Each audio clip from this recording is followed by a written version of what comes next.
Աստվածաշնչյան ընթերցանություն ամեն առավոտ, հունիսի 18, քո Փրկիչը,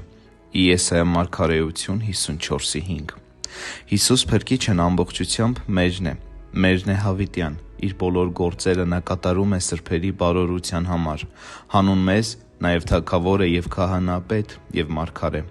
Դիտարկելով Փրկչի յուրաքանչյուր տիտղոսը, եկեք այն փորձենք մեզ վրա։ Հովի ցուպը, հոր գավազանը, առաջնորդի սուրը, քահանայի խույրերը, իշխանի գայիսոնը, մարգարեի փարաջան, այս ամենը մերն է։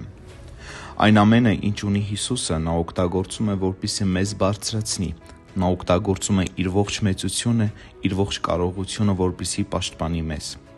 Նրա աստվածության լիությունը մեր անվերջանալի անսպառ հարստությունն է։ Նրա մարդկային բնույթը, որ նա ընդունեց հանուն մեզ, մերն է իր ամբողջ անմեղությամբ։ Տերը հանուն մեզ զգեստավորվել է անբիծ առաքինության զգեստներով, մեզ տալիս է օրինակելի բարեպաշտ, կյանքի մի հրաշալի օրինակ։ Օրհնում է մեզ անտրտունջ խոնարհությամբ և եռանդուն ծառայության համար։ Նրա անմեղ կյանքի պայծառ հագուստները դառնում են մեր զգեստները, նրա երևելի առաքինությունները մեր զարդարանքները։ Իսկ մինչև խաչի մահ հասնող գերմարդկային հեզությունը մեր փառքն ու գովասանքը։ Նա մեզ է կտակում Բեթղեհեմյան մսուրը, որ մենք իմանանք, թե ինչպես Աստված մարդացավ և Գողգոթայի խաչը, որ մենք ճանաչենք Աստծո մոտ տանող ճանապարհը։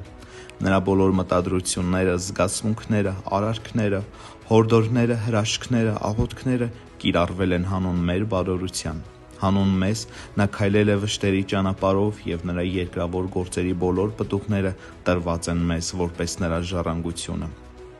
Այժմ, ինչպես և նախկինում, նա անփոփոխ կերպով մերն է։ Նա չի ամաչում մեր Տերը կոչվելուց, թեև նա երանելի ու միակ զորեղ թագավորների Թագավորն է ու տերերի Տերը։ Քրիստոսը ամենուր և ամենտեղ մերն է հավիտյան։ Թանկագին հոգի, այս առավոտ Սուրբ Հոգու զորությամբ կոչիր նրան քո Փրկիչը։